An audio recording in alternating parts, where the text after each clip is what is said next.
नमस्कार, राम राम। आप सभी का स्वागत है हमारी क्लास में। ज्योग्राफी थॉट के महत्वपूर्ण प्रश्नों के साथ शुरुआत करते हैं। पहला प्रश्न है, भूगोल शब्द किसने के द्वारा गढ़ा गया? तो भूगोल शब्द, ज्योग्राफी का शब्द किसके द्वारा गढ़ा गया? ए है हिप्पार्कस, बी है हेरोडोटस, सी है एराटोस्थनीज और डी है पोसिडोनियस। तो आपको सही जवाब देना है इसका। सही जवाब है इसका सी, स्ट्रैथोनिज। ठीक है।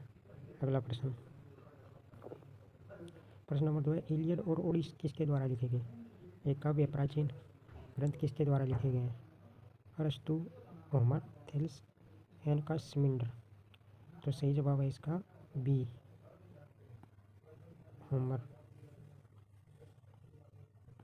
अगला प्रश्न, प्रश्न संख्या 3, किस प्रथम भूगोलवेत्ता ने विश्व मानचित्र तैयार किया था? विश्व का मानचित्र सबसे पहले किसने तैयार किया था? उस भूगोलवेत्ता का नाम बताना है। ए है थेलस, बी है हेरोडोटस, सी है टोलेमी, डी है एनाक्समिंडर। तो सही जवाब होगा डी, एनाक्समिंडर। अगला प्रश्न है, बेबीलोनियन वाद्य यंत्र गमोनोम का पहली बार प्रयोग किसके द्वारा किया गया था? इसमें एनकास्मिंडर, हेरोडोटस, थेलस, होमर। तो सही जवाब देना है आपको। सही जवाब है इसका एनाक्समिंडर। अगला प्रश्न, प्रश्न संख्या 5 है, भूगोल के जनक के रूप में किससे जाना जाता है? तो भूगोल का जनक किसे कहा जाता है? एनाक्समिंडर, हिप्पार्कस, हेरोडोटस या एराटोस्थनीज।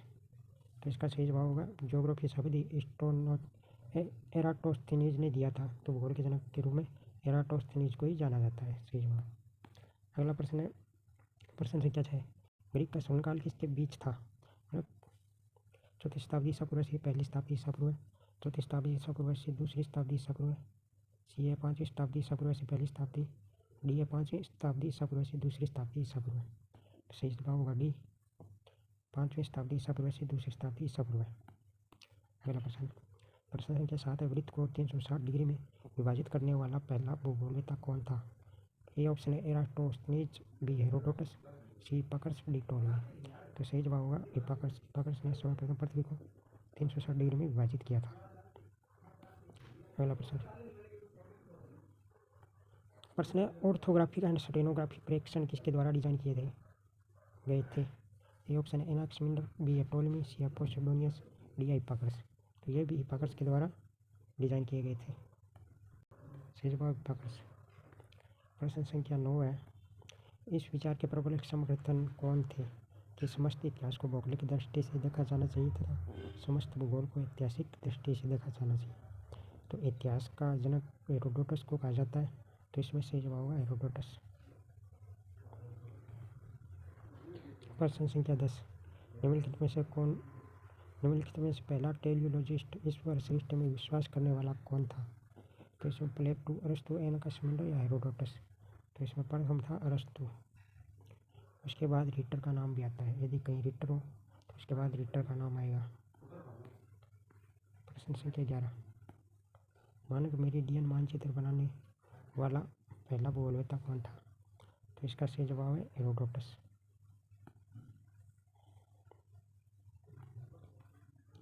प्रश्न संख्या 12, गणितीय भूगोल के संस्था के रूप में किससे मान्यता प्राप्त है?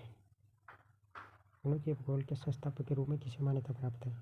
इक्टेशियस या हेरोडोटस, होमर और अरस्तु, इक्टेशियस या एराटोस्थनीज या थेलस या एनाक्सिमेंडर। तो इसका सही जवाब है थेलस और एनाक्सिमेंडर को गणितीय भूगोल की संस्था के रूप में जाना जाता है। प्रश्न संख्या 13, विश्व भूभाग को 3 महाद्वीपों में विभाजित करने वाले पहले विद्वान कौन थे? हेरोडोटस इतिहास से संबंधित है, अरस्तु नहीं है, एराटोस्थनीज भी नहीं है, एनाक्सिमेंडर। तो इसका सही जवाब होगा हेरोडोटस। हेरोडोटस ने विश्व को 3 महाद्वीपों में विभाजित किया था, अफ्रीका, एशिया, लीबिया।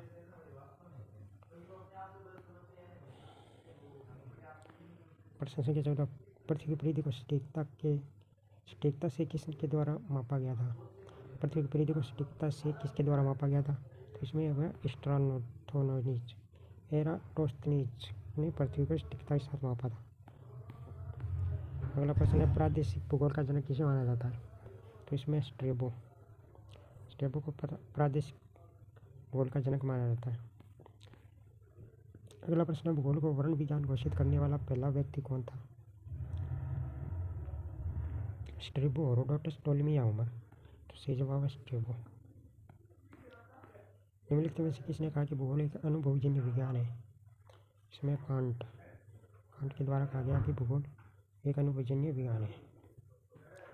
प्रश्न संख्या 18, टेरा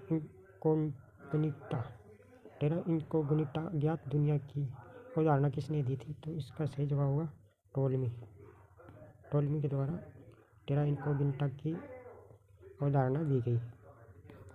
अगला प्रश्न संख्या 19 है कि किसने माना कि पृथ्वी एक चपटी डिश है और यरूशलेम पृथ्वी के केंद्र में है? किसने माना कि पृथ्वी एक चपटी डिश है और यरूशलेम पृथ्वी के केंद्र में है? तो इसमें होगा ईसाई भूगोलवेत्ता ने माना। प्राचीन काल के दौरान यूनानी विद्वानों के कालक्रम का सही क्रम है अरस्तु, एरास्टोस्थेनीज, एनकिमेंडर या टोलेमी? तो इसमें टोलेमी सब में लास्ट में आएगा क्योंकि ये रोमन है और पहले यूनानी है। तो इसमें ये ऑप्शन नहीं होगा और ये नहीं होगा। तो इनमें से कौन सा होगा? इनमें से होगा अरस्तु, एरास्टोस्थेनीज। अरस्तु से पहले एरास्टोनोज, इसमें एनकिमेंडर, अरस्तु, इसमें सी सही होगा। पहले एनकिमेंडर, फिर अरस्तु, फिर एरास्टोस्थेनीज, फिर टोलेमी। अगला प्रश्न संख्या 21, निम्नलिखित में विद्वानों को सही क्रम में व्यवस्थित कीजिए। इसमें भी वही है, ये नहीं होगा, ये नहीं होगा, स्ट्रैबो लास्ट है। तो इसमें होगा एरास्टोस्थेनीज, प्लेटो, अरस्तु, एरास्टोनोज, स्ट्रैबो। ये सही होगा बी ऑप्शन। एस्ट्रोलोप उपकरण का आविष्कार किसने किया? प्रश्न संख्या 22, तो इसमें हिप्पार्कस ने एस्ट्रोलेप उपकरण का आविष्कार किया था। प्रश्न संख्या 23, यूरोप में अंधकार युग शांतिकाल फैला हुआ था? तो ये 200 ईस्वी से 700 ईस्वी तक है। अगला प्रश्न, निम्नलिखित में से सूची 1 से 2 का मिलान करना है। जस्ट पीरियड किसने लिखा? तो जस्ट पीरियड एकेटियस। मौसम विज्ञान है अरस्तु। अल्कमा स्टैट टोलेमी। भौगोलिक विश्वकोश स्ट्रैबो।